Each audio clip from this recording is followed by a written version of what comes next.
Dropshipping isn't something that's gonna make you rich overnight, but if you do it correctly, you might see the results happen overnight. What I mean by this is that dropshipping isn't a get-rich-quick scheme, although some people advertise it as one. Instead, it takes time, effort, trial and error to figure it all out. But once you figure it all out and target the right audience, the results you could get are insane. 32,479,000. It takes work, a lot more work than what some of you guys might expect.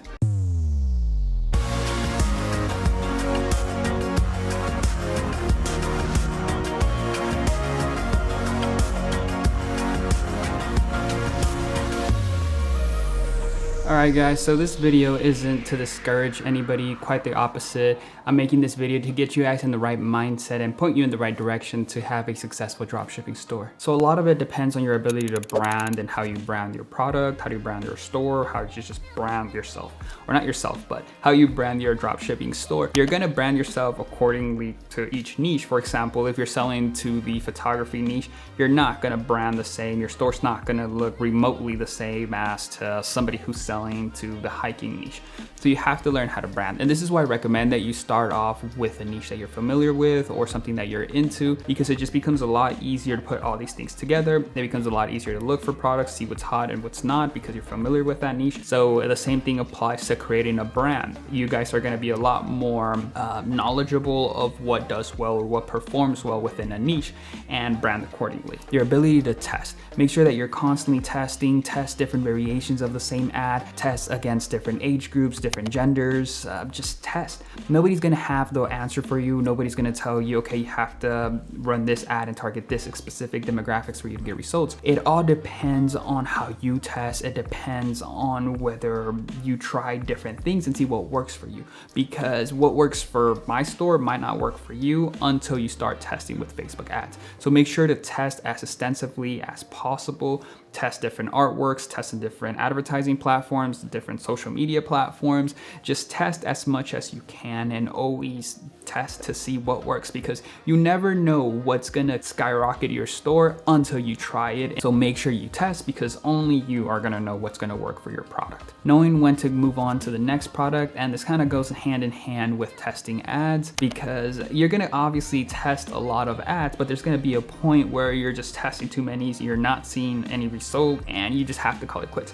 And some of you guys that don't want to call it quits just because it's like, okay, I've already invested $200 into this product or in advertising and I've only sold 1 or 2 units. I need to keep testing so I could at least break even and then move on to the next thing. If you guys have that mindset, you are constantly gonna fail, or you're constantly gonna be digging yourself in a deeper hole, because chances is if you're wasting $200 or you spent $200, $300 on ads, that product's not gonna do well unless you're targeting incorrectly, or you just run a single ad for like $100 or for $300. Then obviously you didn't test enough, you just ran a really expensive ad. But for the most part, if you're spending $200 and you split tested, you try different variations of ads, different age groups, different countries and whatnot, and you're barely seeing any results or you're not seeing any results, then you want to call it quits, shut off the product and move on to the next one. Sometimes it could be hard because you put in so much money into advertising, but you have to know when to cut your losses. The last thing you want is spending money on a product that is not going to get you any results. So know when to move on to the next thing. Learn how to adapt to new advertising platforms, social medias, whatever the case is, just learn how to adapt to the next thing. For example, let's just say that 3 years from now, nobody's selling on Instagram or Instagram's dying off and people are moving over to TikTok. You have to learn how to adapt quickly and efficiently over to the next platform. Just start using it, because the people who are going to be stubborn and not want to sell over or move over to TikTok and who just want to stay with Instagram when it starts dying off, they're not going to be as successful as the people who are using that new platform. And then the same thing for the people who use TikTok. So make sure that you learn how to adapt over to the next thing, because eventually things are gonna always change and you always have to change with them. Even if you don't want to, even if it's a pain in the ass to learn a whole new thing again, that's the price of doing this. That's what you have to pay. You have to constantly be learning. It's not something that you learn once and then forget about it. So make sure that you're always adapting to new platforms to help you get a better advantage or help you get an advantage on your Shopify store. Make sure that you're always learning new strategies, new advertising, new advertising strategies, new platforms. Make sure that you're always learning new ways to make money, new ways to brand yourself. Just make sure that you're always learning and never say, all right, I'm just gonna focus on what I know and just only do the stuff with the knowledge I know, and that's it. Because things are gonna change and you always have to be learning. And sometimes you might be well off, but somebody's doing something a little bit different, and that could be the key to just completely blow your Shopify store, or to completely change courses, because you were doing your store a certain way and you weren't getting any sales, but you saw that somebody was doing it a different way and they did this, and you kind of tweaked it to your own store, and then bam, all of a sudden you have a successful store. So make sure that you're always learning. Don't be stubborn, or don't say, hey, I know everything, or I know as much as I need to know, or other people are dumb. I don't need to learn from them because I know what I'm doing, even though I haven't been successful, because things are just unfair. If you have that mentality, honestly, dropshipping isn't for you, or business in general isn't for you. So make sure that you're always learning new things, new strategies, whatever the case is. Make sure that you're always learning and applying those things to your store or to your business. And when it comes to products, stop looking for that product with all the right data or the right information. What I mean is those products that you put some special parameters on AliExpress, like no more than 300 reviews, or between 75 to 300 reviews, that's 4.5 stars, that's had over 20,000 orders in the past 30 days. Like, that is generally not going to give you the product, or that golden product that's going to make you super successful or super rich. That's rarely going to happen. And if that's your idea of looking for a product, honestly, you're going to be failing constantly, and you might get lucky and find a successful product where you type in all the right information and boom, you have this product that does really well. But once that product starts dying off, you're in the same boat again. You're gonna be looking for that new product.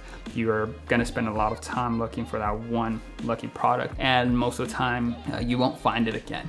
So make sure that you're not looking for that product. Now, it might be helpful, like it does provide some benefits looking that way, because you're seeing whether a product is selling or not, but it doesn't give you the full picture. Let me give you guys a scenario.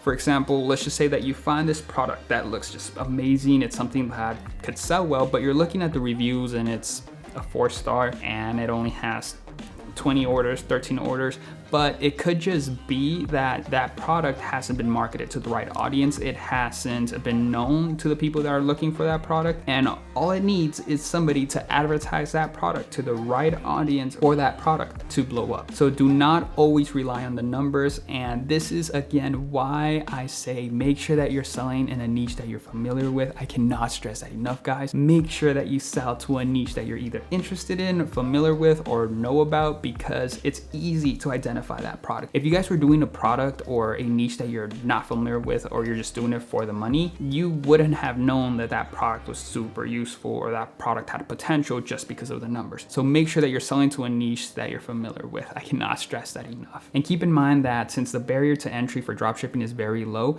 it's gonna be up to you to stand out from the rest of the mediocre stores. And if you don't, you're just gonna be one of those thousands of stores that everybody glances over. So make sure that you brand yourself accordingly. And honestly, if there's anything that you take away from this video, is learn how to brand yourself accordingly. Always taste on Facebook ads. Taste. Did I say taste?